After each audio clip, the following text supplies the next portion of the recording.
In 1847, a French engineer named Jacques-Joseph Ebelmen stood before the Paris Academy of Sciences and presented calculations that should have changed everything we know about human history. He had measured the salt content in the world's oceans.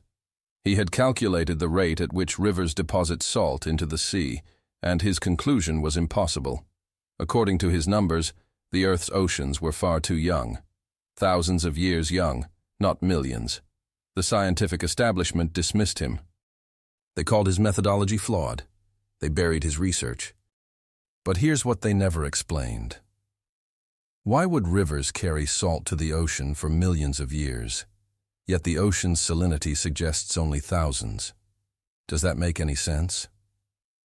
And here's the part that will break your mind.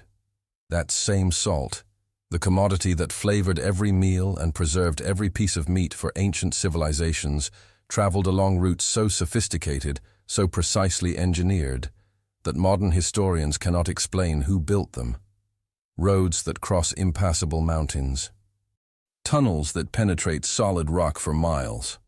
Bridges that span chasms using mathematical principles we only rediscovered in the 19th century.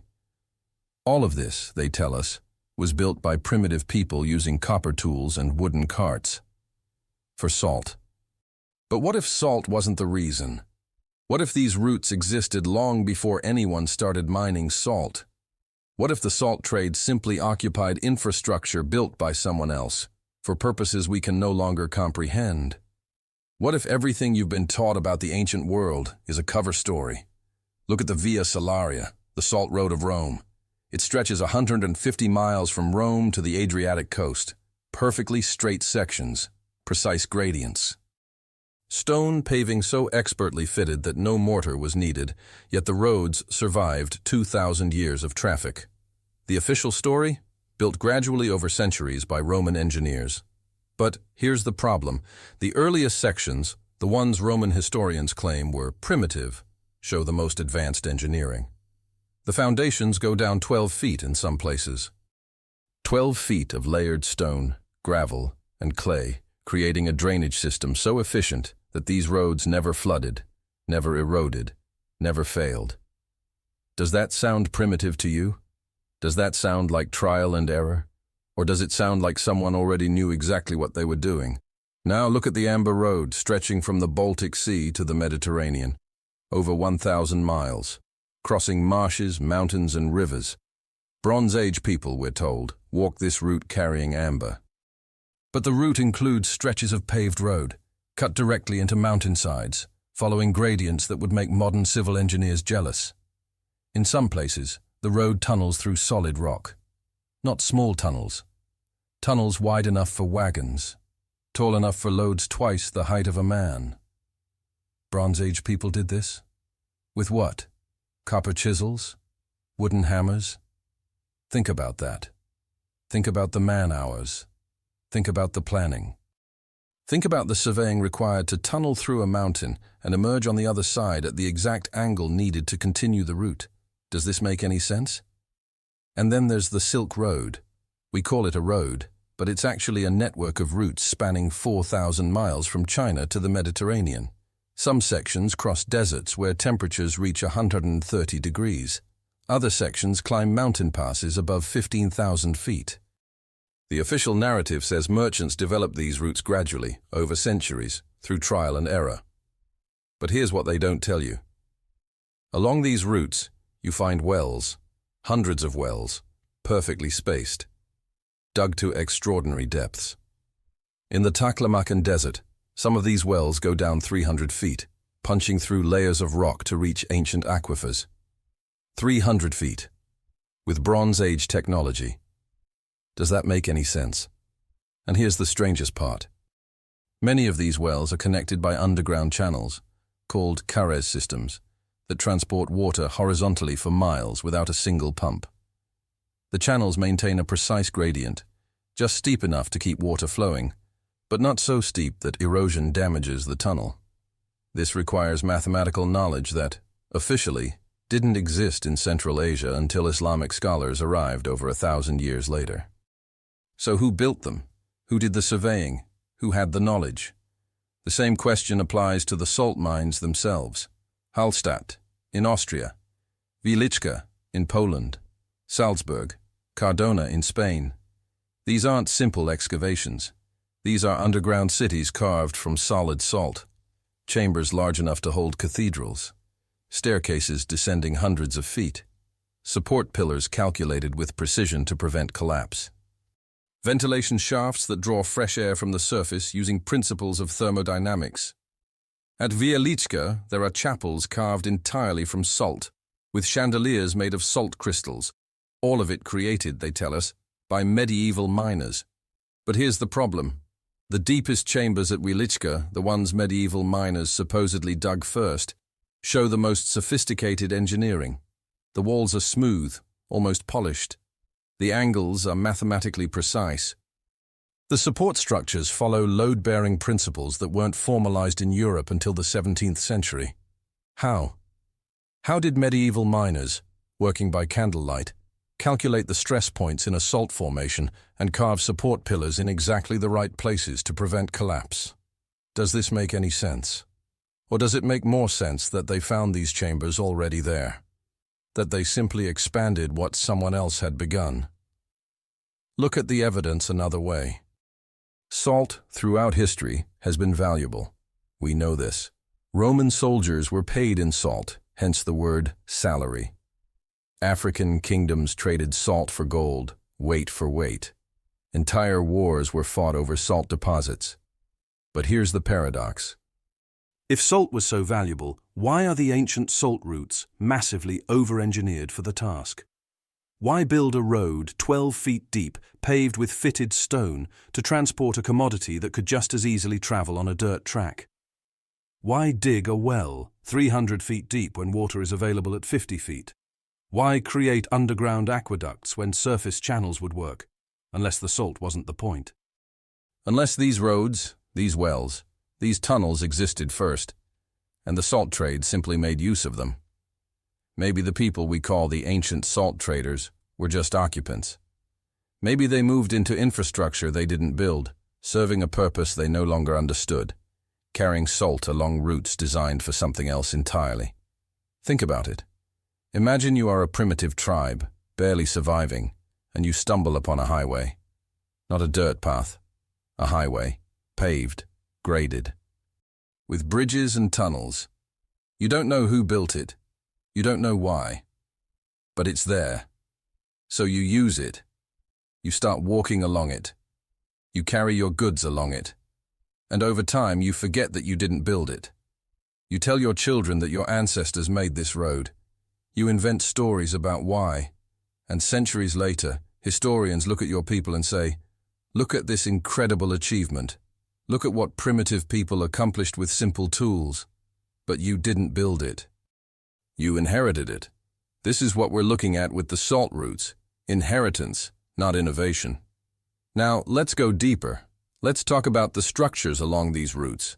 The bridges, the way stations, the fortifications.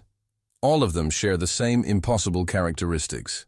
First, size. Doors that are 10, 12, 15 feet tall. Why? The official explanation is ceremonial purposes, or ventilation. But think about that. Why would every structure along a trade route from Eastern Europe to Central Asia independently decide to build oversized doors for ceremonial purposes? Does that make sense? Or does it make more sense that these structures were built to a different scale, for occupants of a different size? Second, the windows. In cities along the old salt routes, you find windows at street level that clearly used to be second-story windows. The ground floors are buried, not collapsed, buried, filled with layers of soil, clay, and sediment. In some places, the burial is uniform, affecting entire city blocks, entire districts. This isn't gradual accumulation over centuries. This is a single event. A massive deposition of material that covered the ground floors of entire cities in a short period of time. What could do that? Flooding on an unimaginable scale, a mud flood, a wall of liquefied earth that swept across continents, burying everything in its path, resetting civilization. Third, the construction materials. The stones used in these ancient structures are not local. In many cases, they're not even from the same region. Granite blocks in areas where granite doesn't exist. Basalt pillars transported hundreds of miles. Megalithic stones weighing dozens of tons, fitted together with no mortar, no gaps, using a technique we call polygonal masonry. Modern engineers have tried to replicate this. They can't, not without laser-guided cutting tools. Yet we're told that ancient people, using copper tools and patience, achieved what we cannot with modern technology. Does this make any sense? Or does it make more sense that these structures are remnants of a civilization with technology far beyond ours? Now let's talk about maps, old maps. The kind that cartographers today call impossible. The Piri Reis map of 1513 shows the coastline of Antarctica. Not the Antarctica we know, covered in ice, but Antarctica as it would look without ice. The mountains, the rivers, the bays. How? Antarctica wasn't officially discovered until 1820, and it's been covered in ice for millions of years, according to the official timeline. So how did a Turkish admiral in 1513 possess a map showing the continent's ice-free coastline? The standard explanation is that he copied older maps, but that just pushes the question back. Who made the original? Who surveyed Antarctica when it was ice-free? And here's the connection to the salt routes. Many of these impossible maps show the salt roads, not as trade routes, as major infrastructure networks, labeled with symbols that suggest high-level organization, grid patterns, measurement markers, notations in languages we can't decipher. These aren't merchant trails, these are engineered systems. The same pattern appears on Chinese maps, Persian maps, and European maps from before the age of exploration. All of them show routes, roads, and structures that shouldn't exist. All of them label regions with names that don't match any known civilization. Tartaria, Grand Tartary, Independent Tartary, a vast empire spanning most of Asia and parts of Europe that somehow disappeared from modern textbooks. Why? If this empire existed, where did it go? If it didn't exist, why is it on every major map before the 19th century? Let's talk about photographs. Old photographs, the kind taken in the mid-1800s, when photography was new and everyone wanted to document the world. Look at photographs of major cities in the 1850s and 1860s. London, Paris, New York, St. Petersburg, Moscow, Berlin. Notice anything strange? The cities are empty, not empty of buildings, empty of people. Streets that should be bustling with activity are deserted. Markets that should be crowded are silent. Entire districts, newly built, sit vacant. Official history says this is because photography required long exposure times, so moving people didn't appear in the image. But that doesn't explain the vacant buildings. That doesn't explain the new construction sitting unused. That doesn't explain the photographs showing entire neighborhoods, block after block, with no signs of habitation, no smoke from chimneys, no laundry hanging, no carts, no animals, no activity. Where did everyone go? And here's the part that will haunt you. Look at photographs of orphanages in the same period. Massive institutions, housing thousands of children. Children with no parents. No records. No family history. They appear in the records suddenly, in the 1840s and 1850s, in numbers that make no demographic sense. Tens of thousands of orphans. In America, they called them orphan trains. Trains filled with children, sent west to be adopted by farming families. The official story says these were children of immigrants, or victims of disease, or products of urban poverty. But the numbers don't add up. The demographics don't match. And here's the strangest part. Many of these children, when interviewed later in life, had no memory of their parents, no memory of where they came from. They just appeared. Does that make sense? Or does it sound like a repopulation? Does it sound like someone replaced an entire generation? Now let's connect this to the salt routes, because here's where it gets truly dark. Many of the major salt mining cities, the cities that controlled the ancient salt trade, were destroyed by fire in the 19th century. Not all at once, but in a pattern. Fires that consumed entire districts. Fires that conveniently destroyed archives, records, and libraries. San Francisco, 1851. Hamburg, 1842. New York, 1835 and 1845. Chicago, 1871. Boston, 1872. Portland, 1866. Constantinople, 1870. All of them salt trade hubs. All of them burning within a few decades of each other. The official explanation? Accident. Wooden buildings. Primitive firefighting. But here's the problem. Many of these fires started in stone buildings. Many of them burned hotter than wood fires should burn.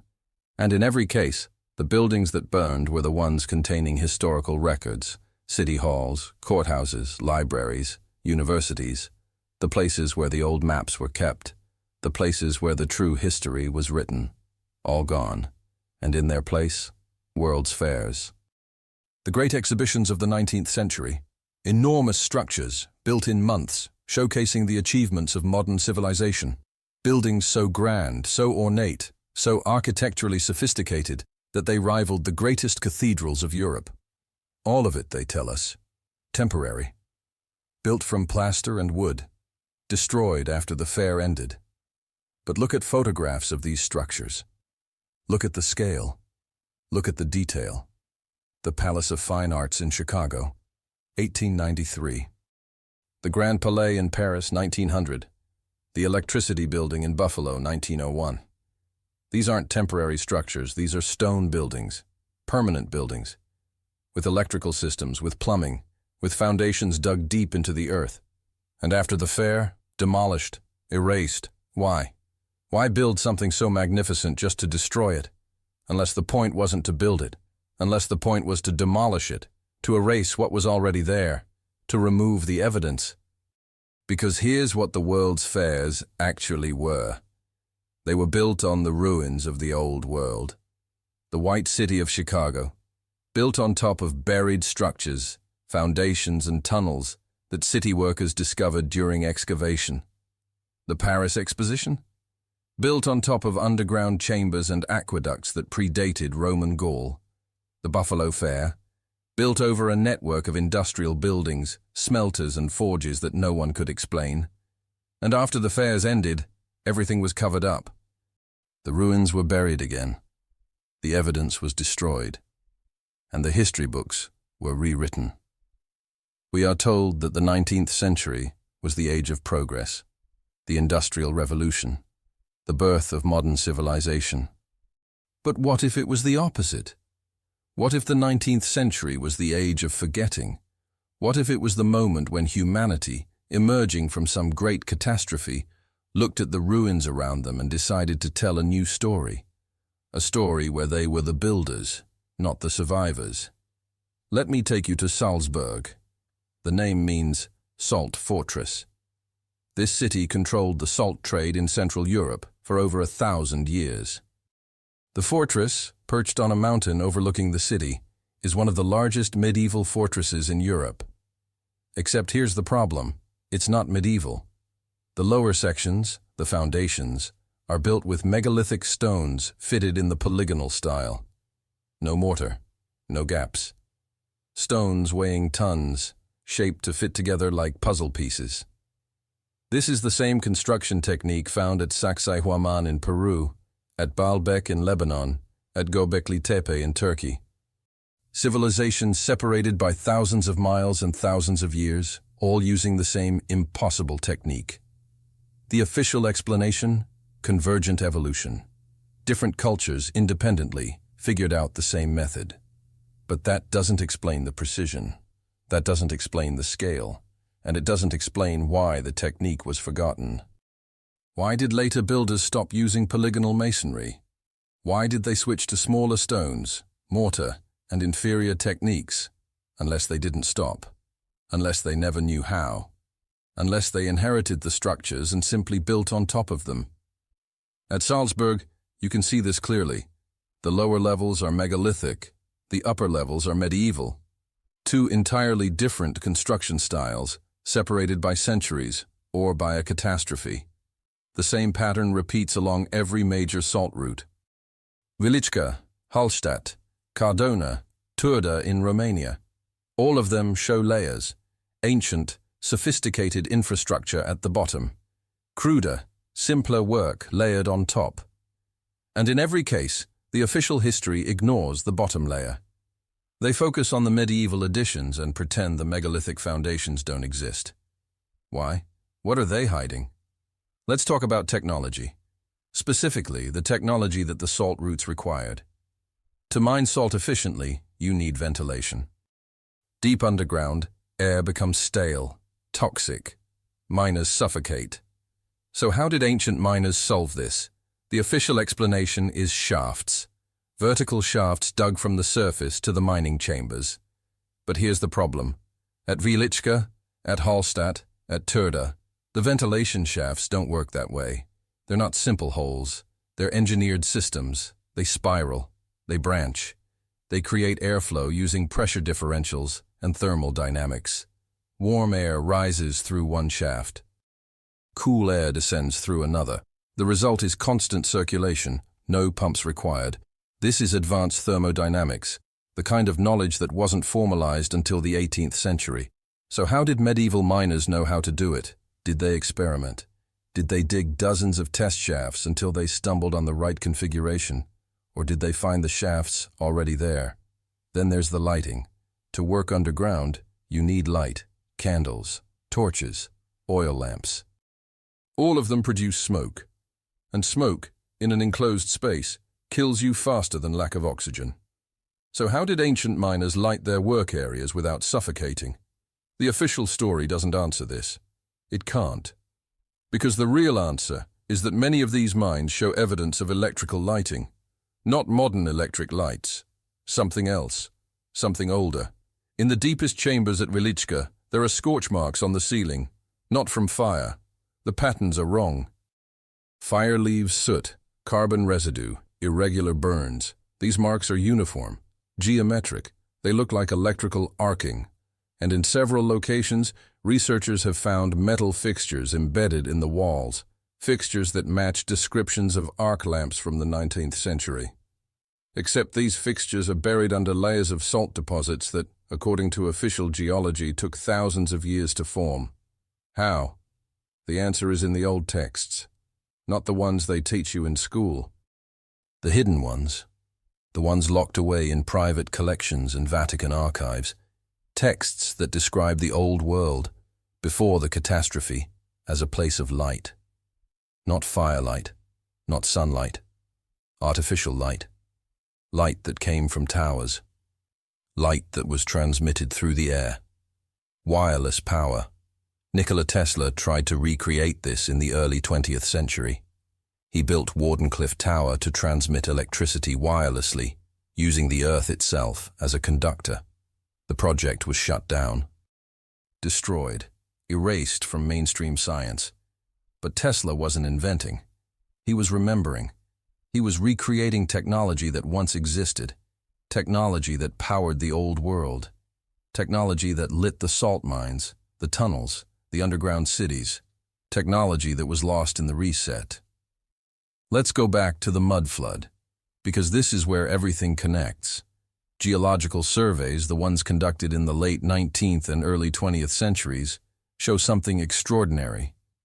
Across Europe, Asia, and North America, there is a layer of sediment, uniform in composition, deposited rapidly. This layer sits above ancient structures and below modern cities. It's called the black layer in archaeological reports, and it's usually explained away as organic buildup or flood deposits.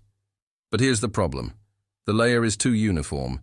It appears at the same depth, with the same composition, in regions separated by thousands of miles, from Moscow to San Francisco, from Berlin to Bombay. All of it deposited at roughly the same time according to radiometric dating, the mid-18th to early 19th century. Does that make sense? Does a gradual build-up happen simultaneously across the entire planet? Or does it sound like a single catastrophic event? This is the mud flood, a wall of liquefied earth, perhaps triggered by seismic activity, perhaps by something else that swept across continents. It buried the ground floors of cities. It filled valleys. It destroyed infrastructure, and it reset civilization. The survivors emerged into a world half buried, a world where the great buildings, the roads, the tunnels, the mines were still there, but their purpose was forgotten. The knowledge was gone. The people who built them were gone, and the survivors, struggling to rebuild, looked at the ruins and invented stories. They told their children that these were ancient temples, built by primitive people for primitive gods. They forgot that these were power stations. They forgot that the towers were antennas. They forgot that the cathedrals were resonant structures designed to amplify sound and electromagnetic energy. They forgot everything. And into that forgetting, a new history was written. A history that made the survivors feel like the pinnacle of civilization, rather than the heirs of a fallen one. Now, let's talk about what comes next. Because the salt routes aren't just roads, they're conduits. They connect places of power, ancient power. Look at a map of the salt routes and overlay it with a map of Earth's telluric currents, the natural electromagnetic flows within the planet. They match. The routes follow the currents. Not approximately. Exactly. Why? Because the builders of the old world understood what we've forgotten. That the Earth is alive, that it generates energy, that this energy can be harnessed, channeled, and used. The salt mines weren't just mines, they were tap points. Places where the Earth's energy was strongest, where it could be extracted and directed. The salt itself, with its crystalline structure, acted as a medium, a conductor. The ancient cathedrals, the ones built along the salt routes, are tuned to specific frequencies. When you sing in them, the acoustics are perfect. The sound resonates, amplifies, fills the space. This isn't accident, it's design. These buildings were instruments. They converted sound into energy, vibration into power. And the salt routes connected them, creating a network, a grid, a planetary power system that has been dormant for over a century. What happens when we figure out how to turn it back on? Look at the maps again. Not the modern ones, the old ones. The ones drawn before nations existed as we know them, before borders were negotiated by politicians in rooms lit by gas lamps. These maps show something our current maps deliberately obscure. They show energy, not metaphorical energy. Actual, measurable electromagnetic energy flowing through the Earth's crust. And where that energy is strongest, you find salt, not small deposits, massive formations, mountain ranges made of salt, underground oceans of brine, and always, always, you find structures, towers, fortresses, cathedrals, pyramids, all of them aligned, all of them positioned at nodes where multiple energy currents intersect. This is not coincidence. This is a designed system.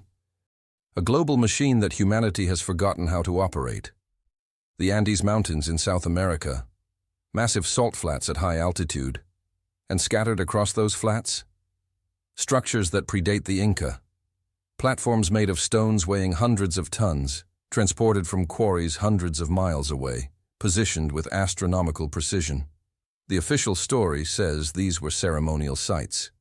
But ceremonial for what? Look closer. These platforms are elevated.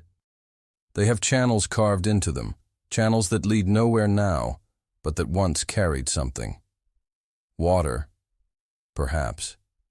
But water mixed with salt creates brine, and brine is an excellent conductor of electricity. These weren't ceremonial platforms. They were capacitors, massive stone batteries charging from the Earth's natural current, storing energy in the salt deposits below. The same design appears in Poland, at Wieliczka. Deep in the mine, in chambers that tourists never see, there are pools. Not natural pools, carved pools, lined with a crystalline substance that isn't salt. Chemical analysis shows it's a metallic compound, something between copper and silver, something that shouldn't exist in nature. These pools are connected by channels, and the channels follow geometric patterns. Hexagons, spirals, Fibonacci sequences, patterns that appear in nature when energy is flowing efficiently. These weren't pools for drinking water. They were induction coils. Liquid metal circulating through precisely carved channels, generating current through movement. The salt mine wasn't extracting salt. It was extracting energy. And the salt trade? That was the cover story. A way to explain why thousands of workers went underground every day. A way to justify the infrastructure. A way to hide what was really happening. Now look at the timeline. When did the salt trade suddenly explode in importance? When did salt go from being a useful commodity to being the foundation of empires? The 18th century. Right before the mud flood. Right before the reset. And when did it decline? The mid-19th century. Right after. The official explanation is that new mining techniques and new preservation methods reduced salt's value. But think about that. Salt doesn't lose value because of technology. Salt is essential. Your body needs it to survive. Empires still need it. Armies still need it. So why did the great salt routes suddenly become obsolete? Why were the mines abandoned? Why were the roads allowed to decay? Unless the salt was never the point. Unless the real purpose of these routes, the real function of these mines, was destroyed in the mud flood. And the survivors, not understanding what they had lost, continued the salt trade out of habit, out of tradition, not realizing they were operating the remnants of a system they could no longer comprehend. Let's talk about Atlantis, not the mythical island, the real one. Plato described it as a civilization destroyed by flooding, a civilization that possessed advanced technology and controlled vast territories through a network of roads and canals. He said it disappeared 9,000 years before his time. But here's what modern archaeology ignores. Plato wasn't guessing. He was quoting Egyptian priests, who were quoting records, who were preserving knowledge passed down from before their civilization began. And those records described something specific.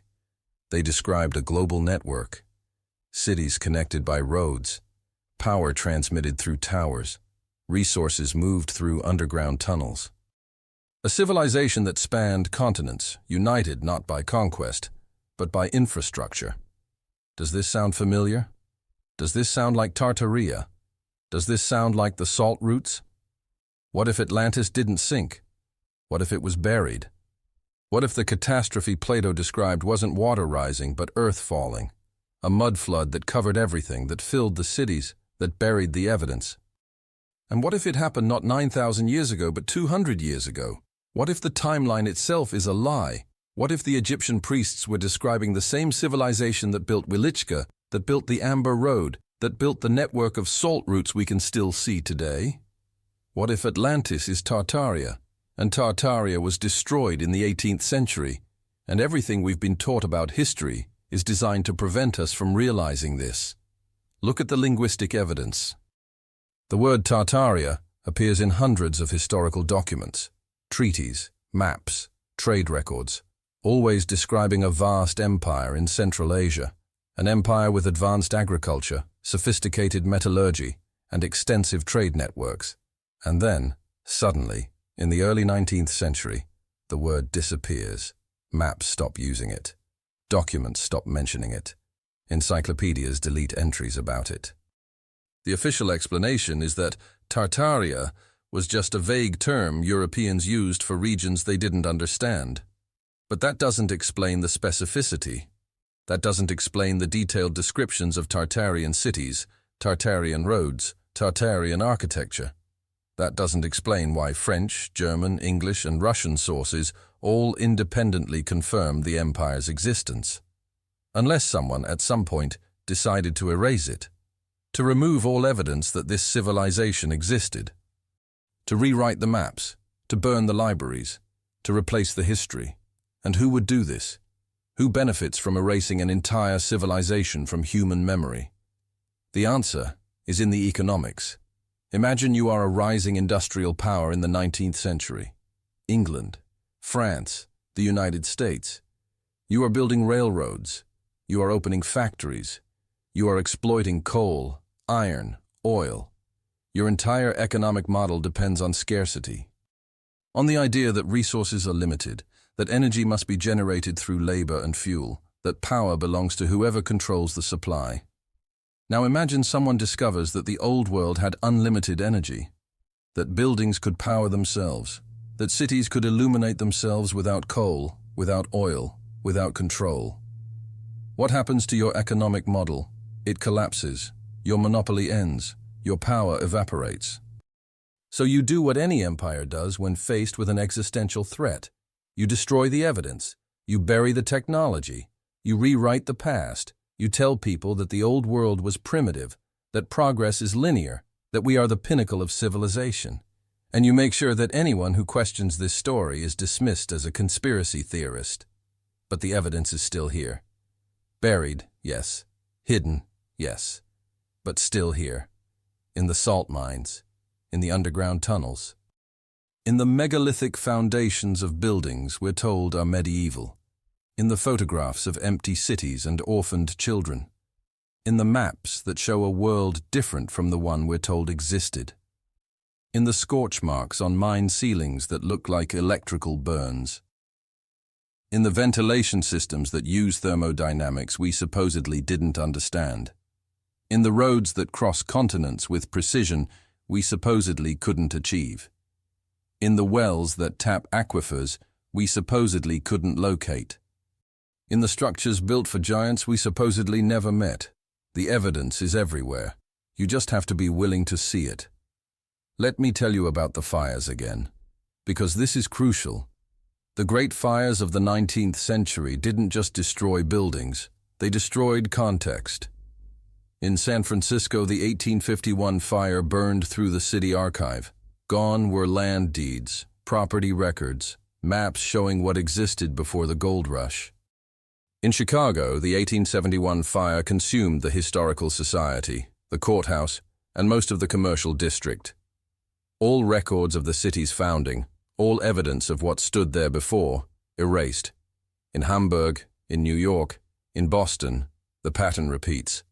Always the archives, always the libraries, always the places where the old maps were stored, and always, in the aftermath, new histories were written. Histories that match the new reality.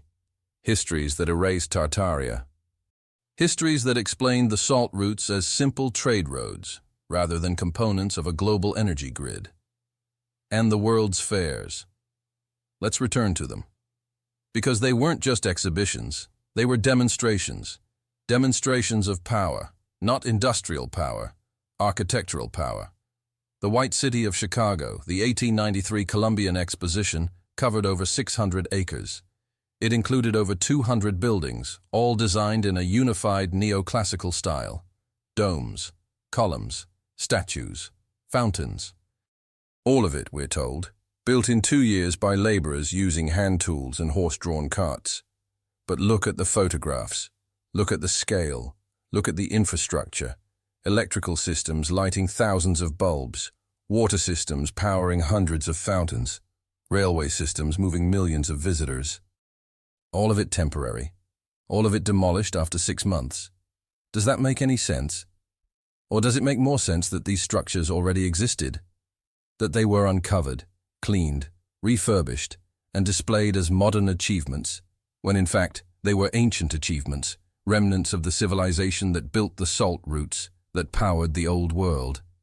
After the fair ended, they tore it down, not carefully, not to preserve anything. They smashed it, burned it, buried the rubble. Why? If these were such magnificent achievements of modern engineering, why destroy them? Why not preserve them as monuments? The official explanation is cost. Maintenance was too expensive. But that's absurd. These were stone buildings with electrical infrastructure. The maintenance cost would have been minimal compared to the cost of demolition, unless the point wasn't to save money. The point was to erase evidence, to remove proof that the old world was more advanced than the new one. To make sure that people forgot what civilization was capable of before the reset. Now let's go underground, literally. Beneath every major city on the old salt routes, there are tunnels, extensive tunnel networks. In Paris, the catacombs hold the bones of 6 million people, arranged in walls and patterns, stored in tunnels that stretch for hundreds of miles. The official story says these are old limestone quarries, later used for burial. But look at the construction. The tunnels are vaulted. They have drainage systems. They have ventilation shafts. They have chambers large enough for gatherings, with carved pillars and decorated walls. These aren't quarries. These are underground cities, cities that existed before Paris, cities that were buried in the mud flood, later excavated and repurposed.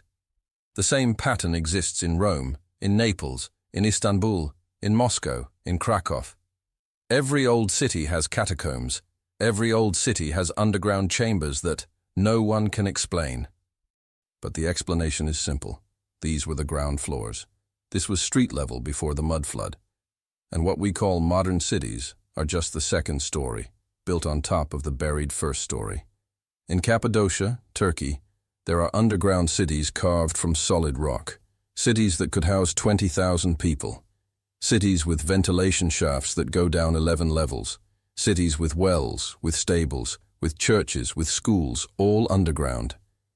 The official explanation is that early Christians dug these cities to hide from persecution. But that explanation falls apart under examination. The precision of the carving, the sophistication of the ventilation, the sheer scale of the excavation. This would require millions of man-hours, advanced planning, and tools we're told didn't exist. And for what? To hide from Romans? If you're carving an underground city, you're not hiding. You're making noise. You're creating rubble. You're drawing attention, unless the city was already there, unless early Christians simply moved into structures that predated them by thousands of years. Structures built by the old civilization, the same civilization that built the salt routes. Let's talk about resonance. This is the key to understanding how the old world's technology worked. Every structure, every building, every tunnel has a natural frequency. Strike it, and it vibrates. This is basic physics. But the old builders understood something we've forgotten. They understood that if you design a structure to resonate at a specific frequency, you can use it to amplify energy. Sound energy, electromagnetic energy. The great cathedrals along the salt routes are designed this way. Their dimensions, their proportions, their materials, all calculated to resonate. When monks chanted in these cathedrals, they weren't just praying, they were generating power. The sound waves resonated through the stone, creating vibrations that could be converted into electrical current. The same principle applies to the salt mines. The chambers are shaped to resonate. The pillars are positioned to amplify. Strike a salt crystal, and it generates a piezoelectric charge. Now imagine an entire mine, millions of tons of salt, vibrating at a specific frequency. The energy output would be enormous. And the salt routes? They were the transmission lines.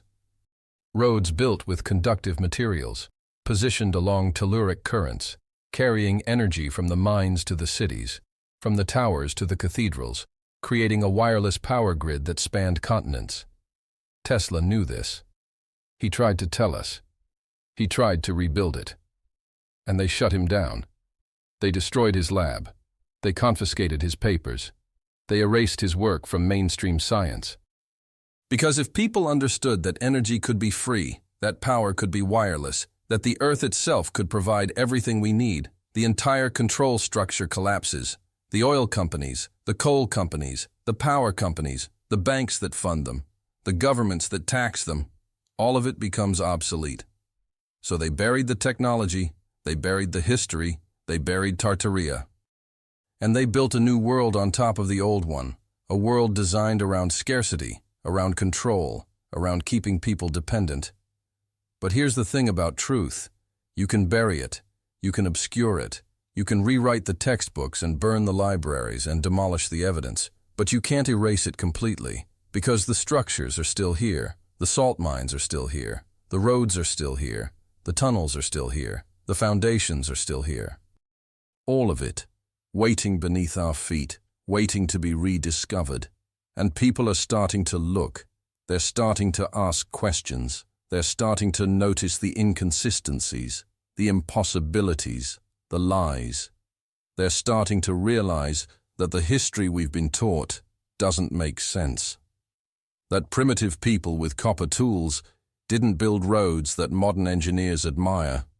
That medieval miners didn't create ventilation systems that require advanced thermodynamics. That Bronze Age nomads didn't dig wells 300 feet deep with perfect gradients. We are living in the ruins of a civilization far greater than ours. A civilization that understood energy in ways we're only beginning to rediscover. A civilization that built to last, that created structures so massive, so well-engineered, that they survived a planetary catastrophe. And we, the survivors, the occupants, have been living among these ruins for over a century, not realizing what they are, not understanding what we lost. We are not the builders. We are the scavengers. We are the children playing in a mansion we didn't construct, breaking the furniture for firewood because we've forgotten how to turn on the heat. But the knowledge isn't completely gone. It's hidden. In the salt mines. In the archives that survived the fires. In the documents locked away in private collections. In the memories passed down through secret societies, through mystery schools, through organizations that preserved the old knowledge while the world forgot. And it's waiting. Waiting for the moment when enough people wake up. When enough people start asking the right questions. When enough people demand the truth. What will we find when we excavate the buried cities? What will we discover when we explore the deepest chambers of the salt mines? What will we learn when we study the resonant frequencies of the old cathedrals? What technology will we unlock when we understand that the salt routes weren't roads for trade, but transmission lines for power? The answer is simple, and it terrifies the people in control. We will find that we are not the pinnacle of civilization. We will discover that progress is not linear. We will learn that our ancestors, or whoever came before the reset, were not primitive. They were advanced, more advanced than us. And if they could build a global energy grid, a wireless power system, a civilization that didn't need oil or coal or centralized control, then so can we. And when we do, when we rebuild what was lost, when we reconnect the salt routes and reactivate the old technology, the world changes. Forever. The power structures that have controlled humanity for the past 2 centuries become irrelevant. The monopolies end, the dependency ends, the lies end, and we become, once again, what we were always meant to be. Not consumers, not workers, not dependent subjects, but inheritors. Inheritors of a legacy so vast, so powerful, that it was buried beneath mud and lies to keep us from claiming it. This is the resource history doesn't want you to know. Not the salt. The salt was just the excuse. The resource was energy. Free energy. Abundant energy. Energy that belongs to everyone, that cannot be monopolized, that cannot be controlled. And the salt routes were the delivery system. A planetary grid that once powered everything, that could power everything again, if we remember how to use it. The question is, are you ready to remember? Are you ready to see the world not as they've told you it is, but as it actually was? Are you ready to walk through your city and recognize that the old buildings, the ones with the oversized doors and the buried first floors, were not built by your great-grandparents? Are you ready to look at the salt mines and understand that they were not dug for seasoning, but for energy? Are you ready to accept that we are living in a reset civilization, that our entire history is a reconstruction, a story told by the survivors who forgot, or by the inheritors who chose to hide the truth? Because once you see it, you cannot unsee it.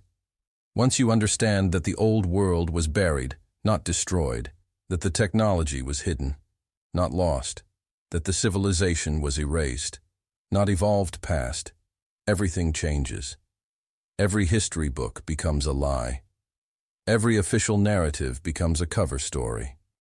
Every expert who tells you that ancient people were primitive becomes an agent of the system that depends on you not knowing. And you have a choice. You can dismiss this. You can call it conspiracy theory. You can go back to believing that Bronze Age nomads with copper tools built the infrastructure that modern engineers cannot replicate. Or you can start digging, literally and figuratively. You can visit the salt mines. You can explore the underground tunnels. You can examine the old maps.